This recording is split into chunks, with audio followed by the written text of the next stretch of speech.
해마다 이맘때쯤만 되면은 문전성시를 이루는 집이 있습니다. 어딜까요?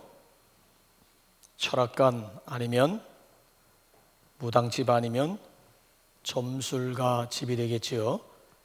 사회가 불안정하고 불안할수록 경기와는 상관없이 유일하게 호황을 누리는 곳이 되겠습니다. 사람은 누구나 다 미래에 대해서 궁금하기 때문입니다. 저는 목사이기 이전에 사주팔자 같은 것은 믿지 않는 사람일 뿐만 아니라 심지어 무슨 띠 하는 것조차도 거부하는 사람입니다.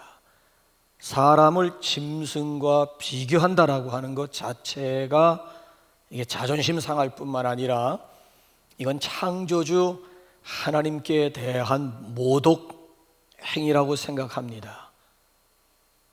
그래서 사람들이 당신 무슨 띠입니까? 라고 물으면 예수 띠입니다 라고 대답합니다. 실제로 저는 예수님으로 인해서 거듭났고 예수님 때문에 제2의 생일을 가지게 된 장본인이기 때문에 그렇습니다.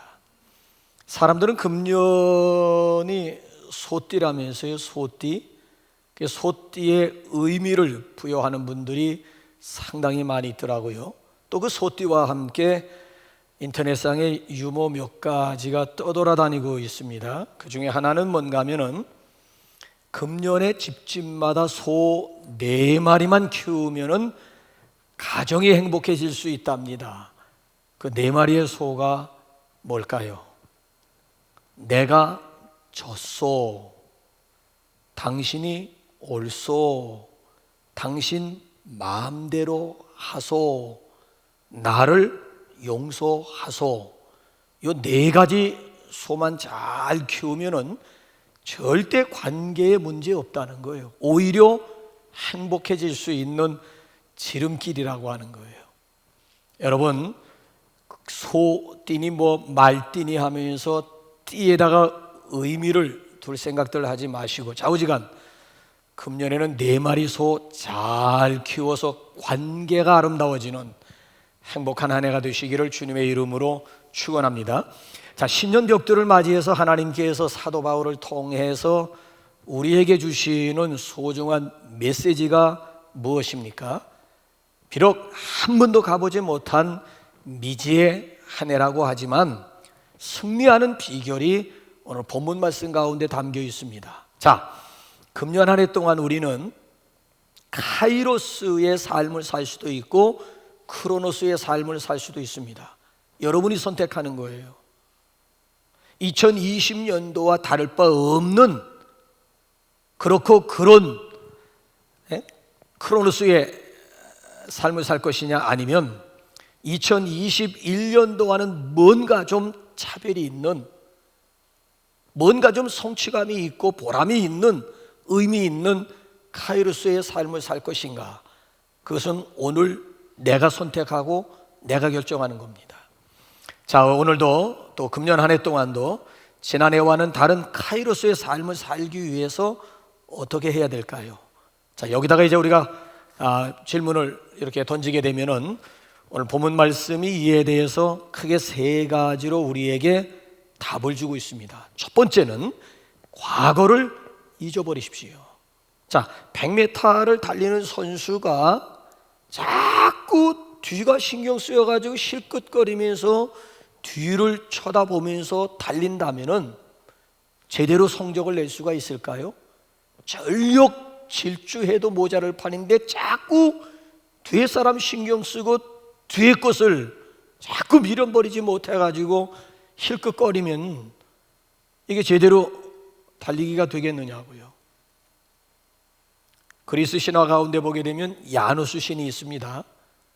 이 야누스 신은 시작의 신이라고 합니다. 그래서 영어로 1월을 뭐라고 얘기를 하죠? 죄누월이라고 얘기를 하잖아요. 이 죄누월이라고 하는 말 자체가 야누스에서 유래를 했다고 합니다. 근데 이 야누스 신은 얼굴이 둘이라는 거예요. 앞에도 얼굴이 있고 뒤에도 얼굴이 있습니다. 뒤에 얼굴은 과거를 바라보는 얼굴이고 앞에 있는 얼굴은 미래를 바라보는 얼굴이랍니다. 근데 한 가지 특징은 뭔가 하면은 머리털이 우리처럼 이렇게 뒤에 있는 것이 아니고 머리털이 온통 앞에 있다고 하는 거예요. 그래서 이게 뭘 의미하는가 하면은 기회를 의미한다는 거예요. 그러니까 기회라고 하는 것은 앞으로 올 때 잡아야 되는 것이지 내 옆으로 슬쩍 지나가게 되면 다시 붙잡을 수도 없고 다시 되돌릴 수도 없는 것이 바로 기회라고 하는 것입니다. 자, 이 문제에 있어서 사도 바울은 여기 보게 되면 좌우지간 깨끗하게 여기 보게 되면 인정을 했습니다. 그러니까 사도 바울은 아주 정말 이런 면에 있어서는 쿨한 사람이라고 할 수가 있겠지요. 자, 한번 13절 한번 다시 한번 보십시오. 13절 시작. 형제들아, 나는 아직 내가 잡은 줄로 여기지 아니하고 오직 한 일, 즉 뒤에 있는 것은 잊어버리고 앞에 있는 것을 잡으려고 오직 한 일, 즉 뒤에 있는 것들은 잊어버리겠다는 거예요. 과거를 잊어버리겠다는 거예요. 아니, 과거에 절대 미련두지 아니하겠다라고 하는 고백이요 결단입니다. 여러분, 사도 바울이 어떤 사람입니까? 사도 바울은 예수님을 위해서, 복음을 위해서 목숨을 건 사람 아닙니까? 다메섹 도상에서 예수 그리스도를 만난 이후 보세요. 이전에 소중하게 여겼던, 생명처럼 소중하게 여겼던 화려한 이력이나 경력이라고 하는 것도 배설물과 같이 여겼던 사람입니다. 더군다나 1차, 2차, 3차 선교 여행하지 않습니까? 선교 여행 정말 성공적으로 잘 끝냈어요. 가는 곳곳마다 복음 전해서 교회를 세웠습니다. 한마디로 말씀드리면 화려한 업적을 자랑하는 사람이 사도 바울입니다. 그런데 보세요, 그 화려한 업적조차도 깨끗하게 잊어버렸다는 거예요. 과거에 성공한 사례도 깨끗하게 잊어버렸다는 거예요. 뿐만 아니라 이 사도 바울이 어떤 사람인가 하면은 그의 자랑 가운데 하나가 뭔가 하면 나는 가말리엘 문화생이다. 그러니까 가말리엘의 수제자였다라고 하는 얘기예요. 그는 철학도였습니다. 철학. 이인자라면 서로하리만큼 철학에 있어서는 정말 뛰어난 사람이었습니다. 자, 그래서 보세요. 특별히 아테네 있잖아요. 아덴에 가서 복음 전할 때에는 사도 바울이 거기 철학자들이 모여 있는 곳이니까 내가 복음을 전할 때 철학적으로 멋지게 내가 복음을 전해가지고 저들을 굴복시키리라고 작정하면서 아덴에 내려갔습니다마는 멋지게 죽쓰고 말았잖아요. 미안하지만 거기서는 교회를 세우지 못합니다. 아이고 쪽팔려 그래가지고 밤에 야간 도주해서 내려간 것이 고린도라고 하는 것입니다.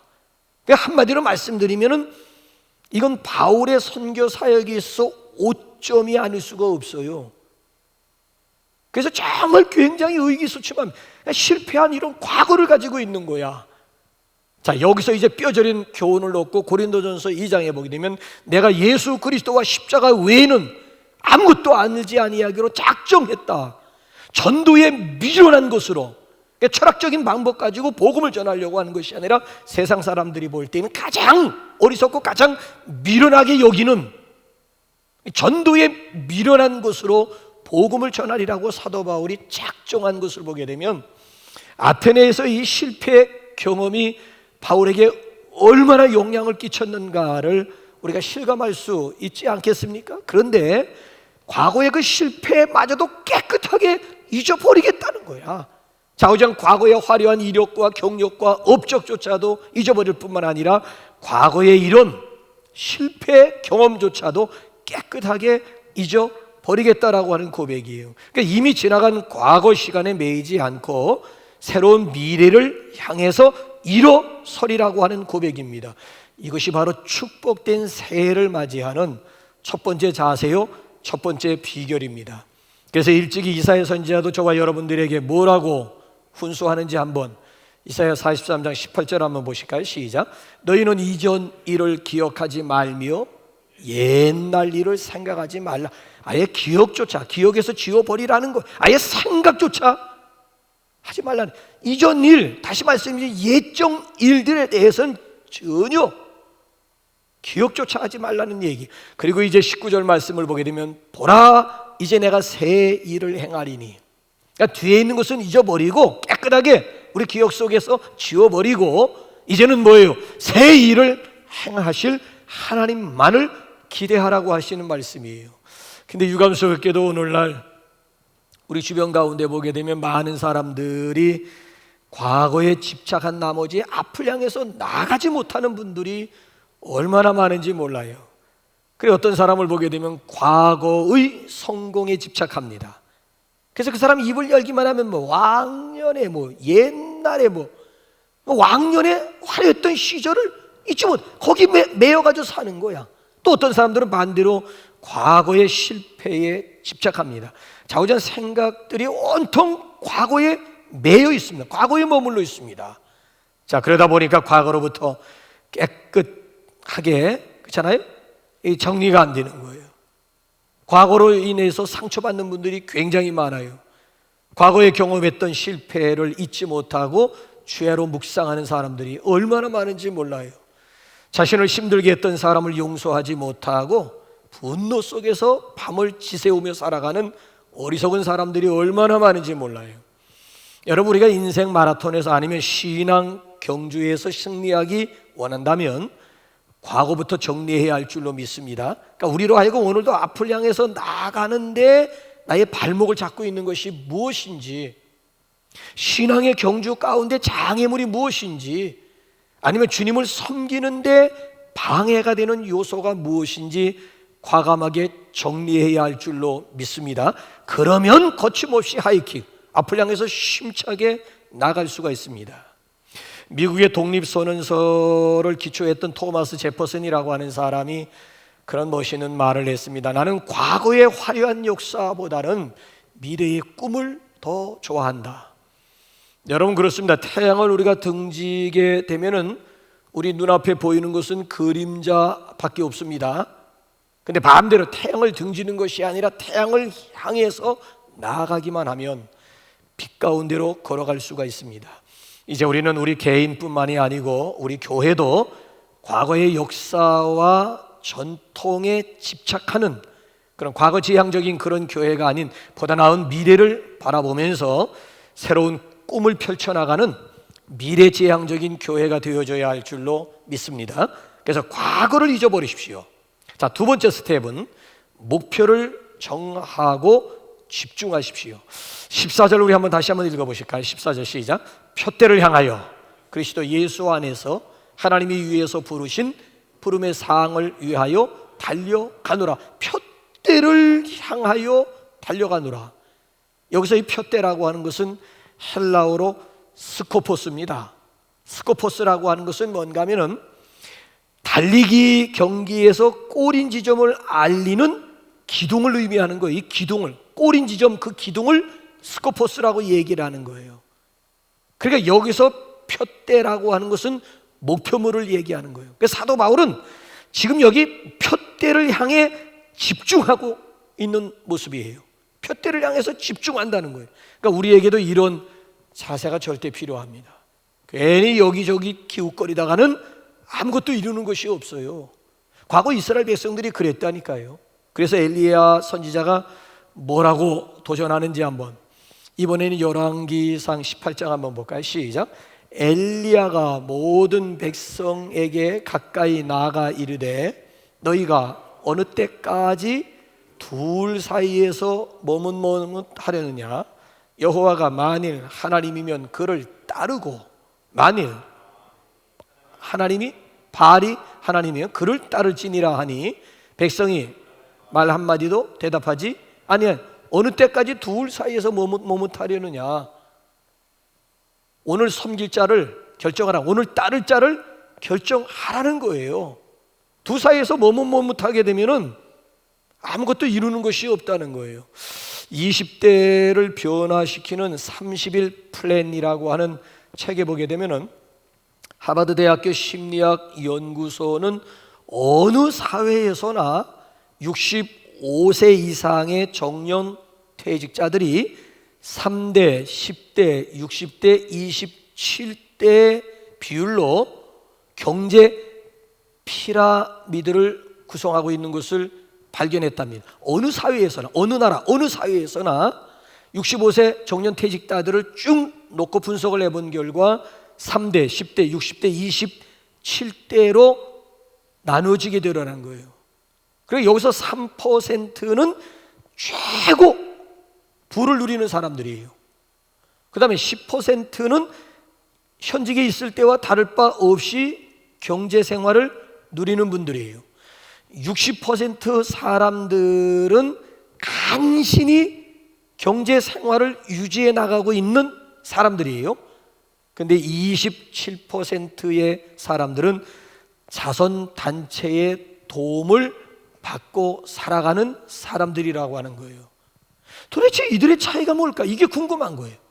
그래서 그걸 집중적으로 조사했는데 조사 결과 그들 사이엔 다음과 같은 차이점이 드러났더랍니다. 이 3%의 사람들은 젊었을 때에 목표를 정해놓고 수시로 꺼내서 확인하는 습관을 가지고 있는 사람들이라고 하는 얘기고요. 그 다음에 10%의 사람들은 목표는 분명한데 목표를 글로 적고 수시로 확인하는 이런 습관이 없는 사람들이었고, 그 다음에 60%의 사람들은 습관이 목표가 자주 바뀐 사람들이었다는 거고요. 27%의 사람들은 목표 자체가 아예 없었던 사람들이었답니다. 그러니까 27%의 사람들은 정년퇴직 이후에 빌어먹는 삶을 살 수밖에 없더라고 하는 그런 결론을 내렸어요. 그렇기 때문에 우리 그리스도인들은 목표가 구체적이어야 됩니다. 여러분, 목적과 목표의 차이가 뭐예요? 다 그 말이지요. 근데 굳이 차이점을 찾으라고 한다면 목적이라고 하는 것은 좀 추상적인 개념이 있는 거예요. 그에 비해서 이 목표라고 하는 것은 구체적이면서도 실제적인 것을 의미합니다. 여러분들이 알고 있는 독일의 유명한 정치 가운데 오토 폰 비스마르크라고 하는 사람이 젊었을 때에 법원에서 견습 서기로 일한 적이 있다는 거예요. 추운 겨울날이었는데 어느 점심 때 점심을 먹고 나룻가에 둘러앉아가 동료들끼리 서로 비전을 나누는 시간이 있었답니다. 서로들 나는 장관이 되고 싶다, 나는 총리가 되고 싶다, 나는 이 나라의 최고 CEO가 되고, 저마다 나름대로의 포부를 밝히는데 이 비스마르크는 서기관의 바로 윗자리에서 일했으면 좋겠다라고 얘기를 했더랍니다. 그랬더니만 동료들이 막 삐죽거리면서 비웃으면서 말했습니다. 아니, 사나이의 포부가 그렇게 째째해가지고 서기관 바로 윗자리에서 일하는 게 뭐냐? 꿈을 크게 가져야지. 그래, 서기관 바로 윗자리에서 일하는 게 뭐냐라고 반문을 했을 때에 이렇게 대답을 했다고 합니다. 나는 당장 이룰 수 있는 꿈을 말한 것뿐이라네. 나는 현재 내가 당장 이룰 수 있는 꿈을 말한 것뿐이라네. 자, 비스마르크는 그렇게 한 단계씩 목표를 가지고 올라갔으며 결국에는 철회재상이라고 불리우는 독일의 초대 총리가 될 수가 있었다라고 하는 것입니다. 그래서 우리나라 속담에도 보게 되면 천리길도 한 걸음부터라고 하는 그런 말이 있지 않습니까? 그러니까 처음부터 너무 큰 목표를 세우게 되면 눈에 보이는 성과가 없기 때문에 앞을 향해 나가다가 지레 포기할 수 있다라고 하는 거예요. 지레 스스로 포기할 수, 왜? 눈에 보이는 결과는 아무것도 없으니까. 그래서 결국 스스로 포기할 수밖에는 없다라고 하는 거예요. 그렇기 때문에 당장 오늘 할 일부터 목표를 세우십시오. 하루, 한 주간, 한 달, 그리고 전반기, 후반기로 나누어서 한 가지 한 가지씩 목표를 이루어 나가다 보게 되면 어느새 결국 최종 목표 지점에 도달하고 있는 당신의 모습을 볼 수가 있다는 거예요. 그래서 여러분, 목표를 세우고 목표를 확인하는 것은 1월이에요. 1월. 그러니까 여러분들 금년 한 해 여러분들의 목표는 뭐예요? 여러분 인생에 목표가 있는가 하면 신앙인들이라면 신앙 목표가 있어야 될 거 아니겠습니까? 믿음 생활 가운데 분명한 목표, 구체적인 목표가 있어야 되지 않겠습니까? 자, 그래서 한번 보세요. 먼저 하나님을 기쁘시게 해드릴 목표부터 우리가 한번 설정을 하자라고 하는 얘기예요. 추상적인 거 말고 여러분, 실제적이면서도 구체적인 목표. 자, 매일 하나님과 경건의 시간을 갖는 것, 이거 하나님께서 기뻐하십니다. 소위 큐티 말이에요. 하루에 30분을 통해서, 아니면 시간이 조금 좀 여유가 있는 분들은 1시간이라고 하는 시간을 통해서 하나님을 경험하는 시간, 이거 매일매일 거창한 목표는 아니에요. 개인적인, 순전히 이거 개인적인 일일 목표가 될 수가 있는 거예요. 내가 매일 30분씩 하나님과 만남의 시간을 가지려, 소위 큐티 시간을 갖는다라고 하는 것도 굉장히 좋은 목표고요. 한 주간의 목표를 삼는다면은 성수주일, 예배 우선의 목표를 세우는 거야. 지난해는 우선순위가 없는 그런 2020년도였다면은 2021년도에는 한번 주간 단위로 잘라보게 되면은 분명한 우선순위가 있는 그런 내가 한 해를 살아갈 것이다. 예배는 그만큼 목숨을 걸 만한 가치가 있는 거예요. 또 한 달로 확대시킨다면은 금년에 내가 잃어버린 월삭 새벽 기도회를 다시 회복하리라. 매월 한 달을 시작하는 첫날 첫 시간만큼은 내가 깨끗하게 하나님 앞에 나가서 그 달을 하나님 앞에 위임하면서, 하나님을 신뢰하면서, 하나님을 기대하면서 내가 한 주간을 시작할 것이다. 월별 목표가 나오는 거예요. 그럼 또 전반기 목표는 뭡니까? 여러분, 6월 전까지의 가장 소중한 절기가 뭐가 있어요? 사순절 있잖아요. 금년에는 내가 한번 사순절 40일 새벽 기도에 새로운 마음 가지고 도전하리라고 하는 목표를 세우는 거예요. 후반기로 넘어가 보게 되면 후반기에 중요한 굵직한 절기가 뭐예요? 대강절이면 교회 절기는 양기둥이잖아요. 전반기에는 사순절이 있고 후반기에는 대강절이 있어요. 부활절이 있고 성탄절이 있는 거 아니겠습니까?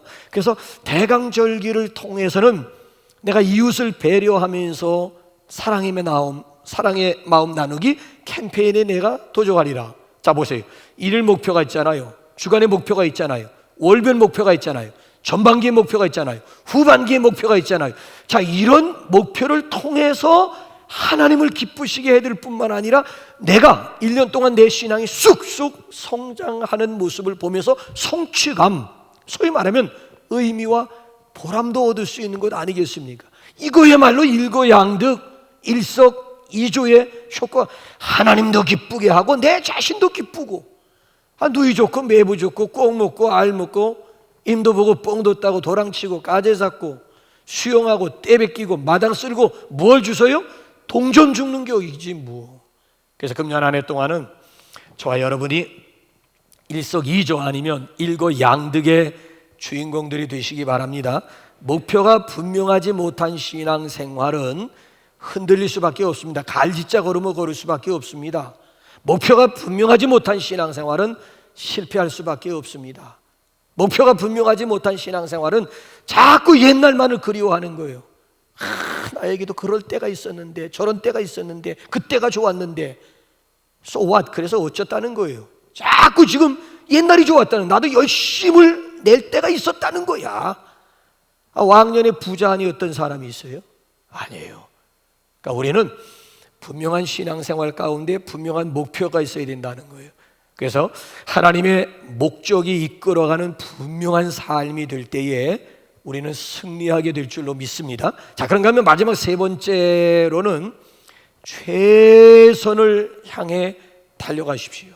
자, 12절 우리 한번 읽어볼까요? 12절 무슨 얘기인지 시작.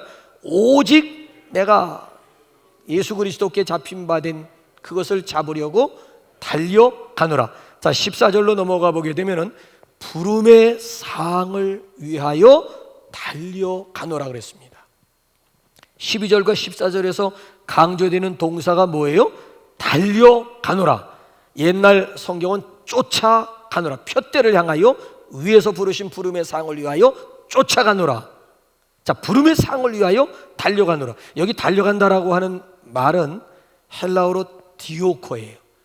디오코는 이 땅 자세입니다. 그러니까 온 몸을 앞으로 기울이고 전력 질주하는 그런 자세를 가리켜서 디오코라고 하는 거예요. 집중력이에요, 집중력. 집중하는 자세예요. 자, 현대인의 성경에서는 14절을 어떻게 그래서 번역을 했는가 하면은 목적지까지 달려서 상을 타려고 열심히 노력하고 있습니다. 달려간다라고 하는 것을 열심히 노력하고 있습니다. 자, 우리 한번 16절로 한번 넘어가 볼까요? 16절도 보세요. 시작. 오직 우리가 어디까지 이르렀든지 그대로 행할 것이라. 사도 바울의 편지를 보게 되면은 예수님은 강조점을 진실로 진실로 해서 찾았는데 사도 바울은 저기 보게 되면 앞에도 오직이라고 하는 only로 강조점을, 예수님은 강조할 때 오직이라, 내가 진실로 너희에게 이르노니. 그러면 이건 당구장 표시하라는 얘기. 아무 때나 예수님께서 진실로를 남발하시는, 이건 정말 귀담아 들어야 되고 마음판에 새겨야 될 말씀일 경우에는 예수님이 진실로라고 하는 강조점을 두지만은 사도 바울은 지금 본문 말씀을 보게 되면 계속 강조하는 것이 오직 너희가 어디까지 이르렀든지 그대로 행할 것이니라. 멈추지 말고 계속 앞을 향해서 나가라고 하는 그런 말씀이에요. 자, 그래서 오늘 여기 본문 말씀을 보게 되면은 쫓아간다, 달려간다라고 하는 이 표현을 최선을 다하라고 하는 말씀인데, 구약 성경에서 한번 짝을 한번 찾아볼까요? 전도서 9장 10절을 우리 한번 읽어보세요. 시작. 물론 내 손이 일을 당하는 대로 힘을 다하여 할지어다. 자, 전도서 9장 10절을 현대인의 성경에서는 어떻게 번역을 했는가 하면 너는 무슨 일을 하든지 최선을 다하라. 저기 우리 개역 개정판인데 현대어 성경판은 그렇지 않아요. 너는 무슨 일을 하든지 최선을 다하라. 자, 사도 바울이 거저 사도 바울이 된 것이 아닙니다. 자, 사도 바울이 사도 바울 될 수 있었으면은 그의 액션을 한번 골로새서 1장 29절에서 한번 찾아볼까요? 시작. 내가 힘을 다하여 수고하노라. 자, 본문 말씀을 보게 되면은 표대를 향해서 달려간다, 부르심의 상을 위하여 달려간다라고 고백을 했던 바울이 골로새서 1장 29절 말씀을 보게 되면 나는 힘을 다하여 수고하노라, 현재형으로 고백을 하고 있습니다. 여러분, 그렇습니다. 하나님께서는 우리에게 황금을 주시지 않고 대신 금광을 주세요. 그러니까 하나님이 주시는 황금을 얻으려면 좌우장 금광을 붙잡고 땀을 흘리면서 캐야 된다는 거예요. 캘 뿐만 아니라 용광로 속에 집어넣었다 뺐다 하는 이런 재련의 수고를 해야 돼. 그 수고 위에 하나님께서 기름 부어주시는데, 우리가 최선을 다할 때 하나님은 최고의 보상을 해주시는 30배, 60배, 100배로 보상해 주실 줄로 믿습니다. 긍정적인 사고방식이라고 하는 책과 적극적인 사고방식이라고 하는 책으로 일약 베스트셀러 작가가 된 노만 빈센트 필 박사, 그의 수제자가 노버트 슐러 목사가로 이어지게 되지요. 자, 이 양반이 이런 얘기를 했어요. 긍정적인 사고방식과 적극적인 사고방식 두 책에 대한 결론으로 이 양반이 무슨 얘기를 하는가 하면은 목표를 달성하기 위해서는 세 가지가 필요하다는 거예요. 그 첫째가 그림을 그려라. 너희가 달려가야 할 그 목표를 그림으로 그리고 생각을 하라는 거예요. 확인하라는 거예요. 그러면 그 목표가 구체적으로 이루어질 수가 있다. 두 번째로는 기도하라. 그러니까 무한한 능력을 끌어 쓸 수 있는 유일한 통로, 유일한 방법이 기도라고 하는 거예요. 그러니까 마지막 세 번째로는 실천하라. 간단하잖아요. 그림을 그려라, 기도하라, 실천하라.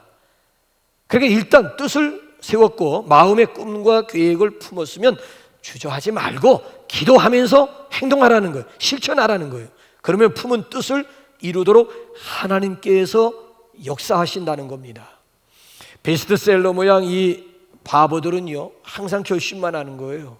그러다 보니까 작심삼일로 끝나버릴 수밖에 없는 거예요. 미국의 연방교도소에서 18년간 복역을 했던 에드워드 벙커라고 하는 사람이 있습니다.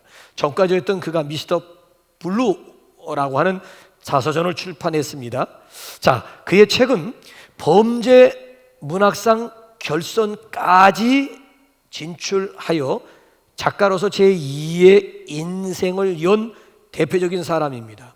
원래 이 에드워드 벙커라고 하는 사람은 5살 때 부모가 이혼을 했고 8살 때부터 아동 보호소에서 자라났습니다. 자, 그 후 그의 삶을 보게 되면 소년원에 수감이 되고 탈옥을 하게 되고 정신병원 수용 등 좌우지간 악순환의 연속이었습니다. 자, 그는 결국 범죄 조직에 가담을 해서 마약 거래와 무장 강도 혐의로 체포가 되어서 최연소 죄수로 수감이 되었습니다.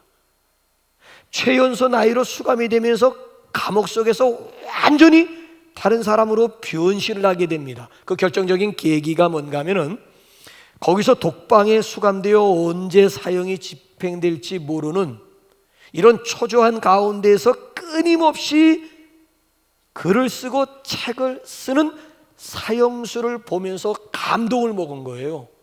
도전을 받은 거예요.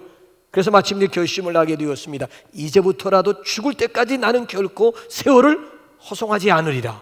절대 남아있는 시간 허송하지 않으리라. 그래서 그때부터 독서 생활을 시작한 거예요. 감옥에서 여러분 비교적 시간이 많잖아요. 그 널널한 시간 가운데 유명하다는 고전 작품들은 모조리 설립을 하게 됩니다.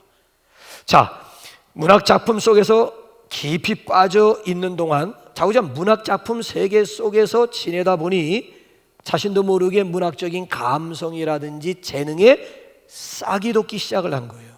그래서 어느 순간 펜을 잡게 됩니다. 그리고 글을 쓰게 됩니다. 자, 감옥 속에서 18년 동안이나 오랜 감옥 생활 가운데서 장편 소설 6편을 썼고요. 단편 소설 60편을 썼습니다. 41세가 되어가지고 결국 자유의 몸이 되었는데 이미 그는 18년 동안 감옥 생활하면서 작가로 변신되어 있었습니다. 추록 이후에 계속해서 글을 쓰지 않으면 또다시 타락할 수 있다라고 하는 이런 경종을 스스로에게 울리면서 밤낮 없이 글을 쓰기 시작합니다. 마침내 그의 작품이 인정을 받게 되었습니다. 그래서 영화 제작자들로부터 제안, 교섭이 들어오게 되고 그가 쓴 각본이 오스카상 후보까지 오르게 되었습니다. 자, 벙커의 생애가 오늘 우리에게 도전하는 바가 무엇입니까? 여러분, 지나간 세월에 있었던 결정적인 과오나 실수 이거 없앨 수는 없어요. 없던 걸로 할 수는 없는 거예요.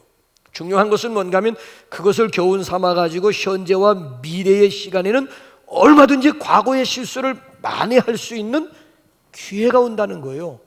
정말 우리가 정직한 가운데 최선을 다하기만 하면 얼마든지 역전 인생이 가능하다라고 하는 것을 에드워드 벙커의 삶을 통해서 우리에게 도전으로 다가올 수가 있는 거예요. 여러분, 그렇습니다. 하나님께서 또 다른 새해를 우리에게 열어주신 이유는 지난 한 해를 만회할 수 있는 절호의 찬스이기도 합니다.